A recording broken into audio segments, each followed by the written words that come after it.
러닝을 하면서 안쪽 정강이 그리고 발목이 아픈데 어떻게 해야 될까요?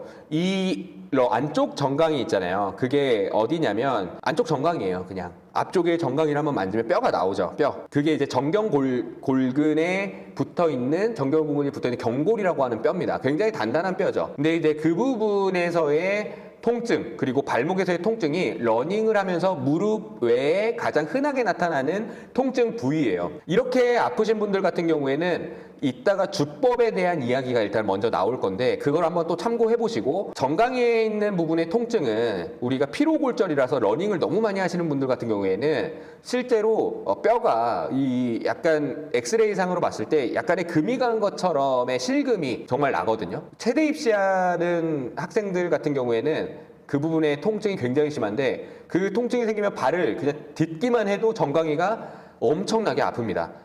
그런 부분이 아니라면 그냥 정경골근이라는 근육의 근육통 정도라고 보셔도 되는데, 정경골근이라는 근육이 너무 긴장되어 있으면은 그 뼈에 있는 부분에 자극이 계속 생기면서 정강이가 실제로 정강이 뼈가 아픈 것처럼 느껴질 수가 있어요. 그리고 이제 발목 통증 말씀하셨는데 우리 근본적인 원인 자체를 이따가 이 10kg 5kg 이 부분에 대해서 말씀을 좀 드릴 텐데, 이거는 제가 봤을 때는 뭐 예를 들어서 발목에 대한 정렬이라든지 이런 부분을 볼 게 아니라 이 10kg와 5kg 사이에 있는 구간들의 중요성을 좀 아셔야 될 것 같아요. 내가 5kg가 괜찮으면은 여기서 6kg로 늘리는 게 아니라 5.1kg를 달려봐야 됩니다. 여러분, 5.1kg를. 이 훈련의 방식이 여러분들 몸에 통증을 내는 데 있어서 가장 핵심적인 원인이 되거든요. 엄한 발목에 있는 기능을 보고 또 다른 기능들을 볼 게 아니라 근본적으로 내 통증에 대한 훈련 방식이 잘 되어 있는지 그거를 아셔야 돼요. 러닝과 야외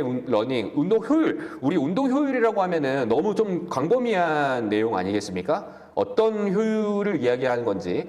근데 이제 저 같은 경우는 개인적인 의견을 말씀드리자면 야외 러닝이 훨씬 더 좋다고 생각을 합니다. 단순히 운동적인 측면에서 그냥 내가 뭐 살을 빼거나 칼로리 소비를 하거나 이런 쪽의 효율만 볼 게 아니라, 그거는 러닝 자체를 너무 이렇게만 보고 있는 거예요. 러닝의 정말 다양한 기능들이라든지 운동 효과를 생각하지 않고 러닝을 단순히 운동적인 발달의 측면만 너무 보는 거죠. 그런 부분에 있어서는 이 효율을 따질 때 단순히 칼로리 소비량이라든지 이런 부분들의 효율을 말씀하시는 것 같지만, 저 같은 경우에는 야외 러닝이 좋은 이유는 뭐냐면, 우리가 여러 지형 지문을 발로써 느끼잖아요.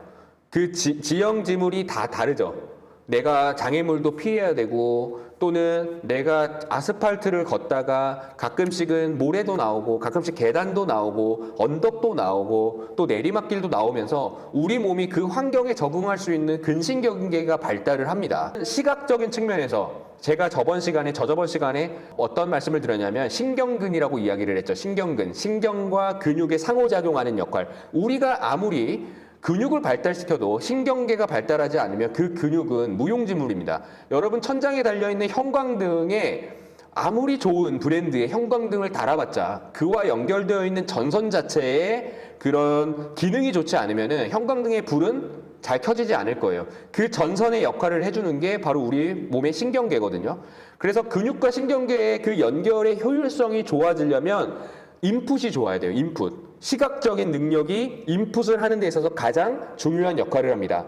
그래서 좋은 것들을 많이 보고 시각적인 부분에 있어서의 반응이 좋아야 돼요. 내가 받아들이는 능력이. 그런 부분에 있어서 바깥에서 여러 풍경들을 보면서 내가 달리기를 할 때 그 풍경들이 내 안에 다 정보로 들어오는 겁니다. 그러면서 내 몸이 어떻게 달려야 될지, 그 장애물을 어떻게 피해야 될지, 내가 여기서는 어떻게 발을 디뎌야 될지, 이런 것들이 아웃풋으로 나오는 거고요. 근데 러닝머신 같은 경우에는 그냥 계속 다람쥐 쳇바퀴 돌듯이 계속 돌죠. 그런 부분에 있어서 러닝과 야외 러닝과 러닝머신 같은 경우에는 그런 차이점들이 큽니다.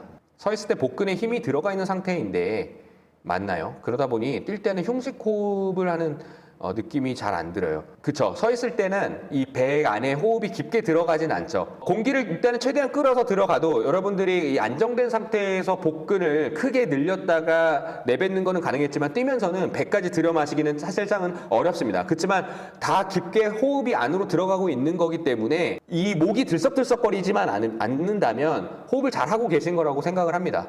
그래서 배에 힘을 주고 달리거나 뭐 가끔씩 그런 말씀 하시잖아요. 내가 척추를 반듯하게 세우기 위해서 복근에 힘을 주면서 운동해라. 그 복근 자체의 기능이 의식적으로 우리가 복근을 세우는 어떤 수위적인, 그러니까 내 의식대로 척추를 반듯하게 세우는 그게 아니라 무의식적인 상태에서 척추 안정화가 돼야 돼요. 내가 척추를 반듯하게 세운다고 해가지고 그 의식적으로 척추를 딱 세울 수는 있겠지만, 그래서 우리가 무의식적인 훈련들을 항상 많이 해줘야 된다. 밸런스를 한 다리로 잡고선 하는 한 다리 훈련이 좋은 게 다 그런 의미다라고 생각을 하시면 됩니다.